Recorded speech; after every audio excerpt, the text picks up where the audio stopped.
નમસ્કાર વાલી મિત્રો અને વિદ્યાર્થી મિત્રો, હું છું ધ્રુવીલ સર અને તમે જોઈ રહ્યા છો જ્ઞાનજ્યોત ગ્રુપ ટ્યુશનની આ યુટ્યુબ ચેનલ. લાસ્ટ વિડીયોમાં આપણે વાત કરેલી પેપર નંબર 6 માં સેક્શન એ ના 24/24 આપણે એમસીક્યુ ની વાત કરેલી. આજે આપણે વાત કરવાની છે સેક્શન BCD માં આવતા દાખલા, આકૃતિ વાળા પ્રશ્નો કે કેસ સ્ટડી જેવા પ્રશ્નોની વાત કરવાની છે. તો આપણે શરૂ કરીએ. શરૂ કરું એના પહેલા હું તમને વાત કરું જ્ઞાનજ્યોત ગ્રુપ ટ્યુશનમાં સેમ 1 પ્રથમ સામયિક પરીક્ષામાં જે છોકરાઓ સરસ મજાનું રિઝલ્ટ લાવી રહ્યા છે. નામ છે પટેલ જેનિસા, એક્સપેરિમેન્ટલ સ્કૂલમાં 3rd નંબર છે. જેનિસા 95.41% મેળવ્યા છે. આ ટોટલ જે માર્ક્સ છે એ 80 ગુણમાંથી મેળવેલા છે. મેથ્સમાં 75, સાયન્સમાં 80 માંથી 80, ઇંગ્લિશમાં 77, SS માં 77, ગુજરાતીમાં 72 અને સંસ્કૃતમાં 77. જો તમે પણ આવું રિઝલ્ટ મેળવવા ઈચ્છતા હોય તો આજે તમારા જ્ઞાનજ્યોત ગ્રુપ ટ્યુશનનો સંપર્ક કરો. જો તમે નથી ભણી શક્યા તો તમારા મિત્રો જે ધોરણ 8માં ભણતા હોય, 9માં ભણતા હોય, ખાસ એ લોકોને કહો કે જ્ઞાનજ્યોત સાથે જોડાય. ઓકે, તો આપણે આજે શરૂઆત કરીએ. સેક્શન BCD માં જેટલા પ્રશ્નો દાખલા વાળા છે અહીંયાથી હું તમને કરાવીશ. ચલો વાત કરીએ તો 32મા નંબરનો દાખલો શું કહે છે? 25 ઓહ્મ અવરોધ ધરાવતા વિદ્યુત બલ્બ, એટલે વિદ્યુત બલ્બનો અવરોધ આપેલો છે 25 ઓહ્મ અને અજ્ઞાત એટલે જાણતા નથી, એને શું નામ આપ્યું? R1. પરિપથમાં 12 વોલ્ટની બેટરી સાથે શ્રેણી જોડાણમાં જોડેલ છે. તો સાહેબ આની આકૃતિ દોરવી પડે. જો હવે પહેલું શું કીધું તમને? 25 ઓહ્મ વિદ્યુત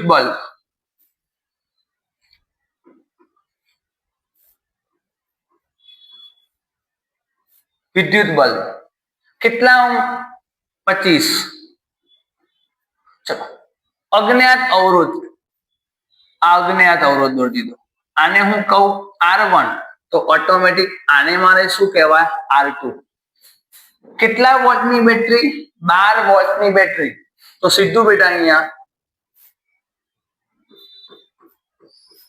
12 વોલ્ટની બેટરી, આ કળ તમારી. શું કહે છે? શ્રેણી જોડાણ. આ શ્રેણી જોડાણ. વહેતો વિદ્યુત પ્રવાહ કેટલો? 0.4 એમ્પિયર. તો ચલો હવે આને નેક્સ્ટ પેજ ઉપર લઈ જાઉં તો દાખલો ગણતા ફાવે. જોજો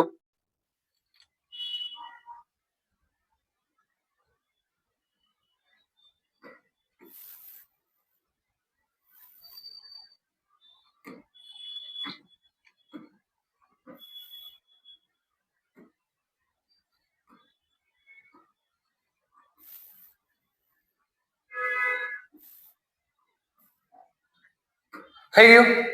હવે ચલો શું કરવાનું? ફરીથી કેટલા ઓહ્મનો? 25 ઓહ્મનો બલ્બ છે R2. R1 આપણે શોધવાનો છે. વહેતો વિદ્યુત પ્રવાહ ચલો લખી દો અહીંયા. R1 કેટલો તમારે શોધવાનો? R2 25 ઓહ્મ, વિદ્યુત પ્રવાહ I અને વોલ્ટ કેટલા? 12 વોલ્ટ. વિદ્યુત પ્રવાહ કેટલો છે? 0.4 એમ્પિયર. હવે જુઓ 0.4 એમ્પિયર એને આપણે આવી રીતે લખવાનું 4/10 એમ્પિયર. ચલો હવે શોધવાનું શું છે? જો અજ્ઞાત અવરોધનું મૂલ્ય, એટલે કે આપણે R1 શોધવાનું છે. ચલો હવે દાખલો ગણવાનો કેવી રીતે? તો પહેલી વસ્તુ, સૂત્ર આપણી પાસે છે V બરાબર IR. આપણે અવરોધ શોધવાનો છે પણ V છે આપણી પાસે. હા સાહેબ, 12 મૂકી દો. I કેટલો છે? 4/10. R પણ કયો R? R1 વાળો કે R2 વાળો? પણ હવે જોજો આપણી પાસે એક છે ને એક નથી, તો બધાને ખબર છે આ કયું જોડાણ છે. તમને અંદર કીધું છે શ્રેણી જોડાણ. કયું જોડાણ? શ્રેણી જોડાણ. શ્રેણી જોડાણનું સૂત્ર RS બરાબર R1 વત્તા R2. તો અહીંયા હું RS લઈ લઉં. RS ના જગ્યાએ શું લખાય? R1 plus R2. ચલો હવે જો સાદુરૂપ આપો. 12 10 ઉપર જાય, 4 નીચે. R1 ની વેલ્યુ કેટલી શોધવાની, R2 ની વેલ્યુ 25. ચલો હવે અહીંયા કરો, 4 3 ના 12, 4 4 ગયા 30, 25 25 આ બાજુ આવે, 30 માઇનસ 25 બરાબર R1, 5 ઓહ્મ R1. અજ્ઞાત અવરોધની કિંમત કેટલી મળી ગઈ? R1 બરાબર 5 ઓહ્મ. ચલો ક્લિયર. આના પછી આપણે વાત કરવાની છે સેક્શન ડી માં 51 નંબર હૃદયની આકૃતિ.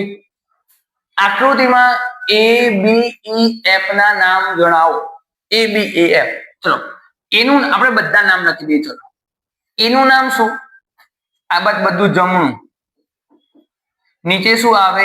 ક્ષેપક. ચલો ઉપર શું આવે? કોઈ મને કહેશો? જમણું કણક. આ બાજુ આ ને આ શું બને? ડાબુ કણક. આ શું બને? ડાબુ ક્ષેપક. થઈ ગયું. ચલો E અને F બધા નામ લખી દીધા. ચલો જે માગે. ચલો એનું નામ શું? જમણું ક્ષેપક. બી નું નામ ડાબુ ક્ષેપક. ઈ નું નામ જમણું કણક. F નું નામ ડાબુ કણક. Okay next 2 number. આકૃતિમાં દર્શાવેલા ભાગોમાંથી પસાર થયેલું રુધિર પાછું તે જ માર્ગે ન ફરે. એનો મતલબ કે અહીંયાથી અહીંયા ગયું પણ રિવર્સ ના થાય. અહીંયાથી અહીંયા ગયું પણ અહીંયા રિવર્સ ના થાય. તેના માટે 2 ખંડો વચ્ચે શું આવેલું હોય બેટા? તો અહીંયા વાલ્વ આવેલા છે. દેખાય છે? આ દેખાય છે? આ શું છે? વાલ્વ. શું આવેલું છે? વાલ્વ. નેક્સ્ટ શરીરના અંગોમાંથી ફેફસામાં સુધી પહોંચવા રુધિર. ફરીથી હવે અહીંયા જો, ફરીથી અહીંયા સમજો. આ બધું ફરીથી હવે જો, રુધિર ક્યાંથી આવે? અહીંયાથી અને અહીંયાથી. આ કહેવાય અગ્ર મહાશિરા અને પશ્વ મહાશિરા. આ બંને શરીરમાંથી રુધિર લાવે. ક્યાં લાવ્યું? પહેલા અહીંયા, પછી ક્યાં જશે? અહીંયા. જો અહીંયા તમને શું કીધું છે? શરીરના અંગોમાંથી આવી ગયું ફેફસા સુધી. અને લઈ ક્યાં જવાનું? ફેફસા સુધી. હૃદયના કયા આંતરિક અંગોમાંથી પસાર થાય? તો હવે જો ત્રીજાનો જવાબ ક્યાંથી આવ્યું? મન કહો. શરીરના વિવિધ અંગોમાંથી. તો પહેલા ક્યાં આવ્યું? આ શું કહેવાય? જમણું કણક. ત્યાંથી ક્યાં આવશે? જમણું ક્ષેપક. હવે અહીંયાથી ક્યાં જશે? જુઓ અહીંયા પસાર થઈને અહીંયા ફેફસા આવે, અહીંયા ફેફસામાં જાય.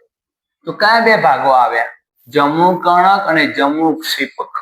જવાબ શું આવે? કયા 2 ભાગ? તે ક્રમમાં લખો. તો પહેલું જમણું કણક, પછી જમણું ક્ષેપક. ચલો આવડે કે ના આવડે? અંગો કીધું છે. ચલો આગળ. ફેફસામાંથી શુદ્ધ થયેલ રુધિર. હવે જો ફેફસામાં શુદ્ધ થઈ ગયું, અંગો તરફ પાછું ફરે તે હૃદયના કયા ભાગમાંથી? હવે જો ફેફસામાં અહીંયાથી ગયું, અહીંયાથી રિટર્ન આવશે. હા જોયું? પહેલા ક્યાં આવ્યું? F. F એટલે શું? ડાબુ કણક. પછી ક્યાં જાય? અહીંયા ડાબુ ક્ષેપક. અને અહીંયાથી ફેરથી ક્યાં જતું રહેશે? અંગોમાં. તો કયા આંતરિક અંગોમાંથી પસાર થાય? ડાબુ કણક, ડાબુ ક્ષેપક. મગજ ચાલે કે ના ચાલે? ચલો પતી ગયો પ્રશ્ન. ફરીથી ABF ના નામ આવડી જાય. પાછું ન જાય એના માટે વાલ્વ હોય. શરીરના અંગોમાંથી ફેફસા સુધી કેવી રીતે પહોંચાડવાનું ફરીથી શીખવાડું જોજો. શરીરના અંગોમાંથી ફેફસા સુધી અહીંયાથી ગયું, શરીરના અંગોમાંથી આવ્યું, પહેલું અહીંયા, એના પછી અહીંયા,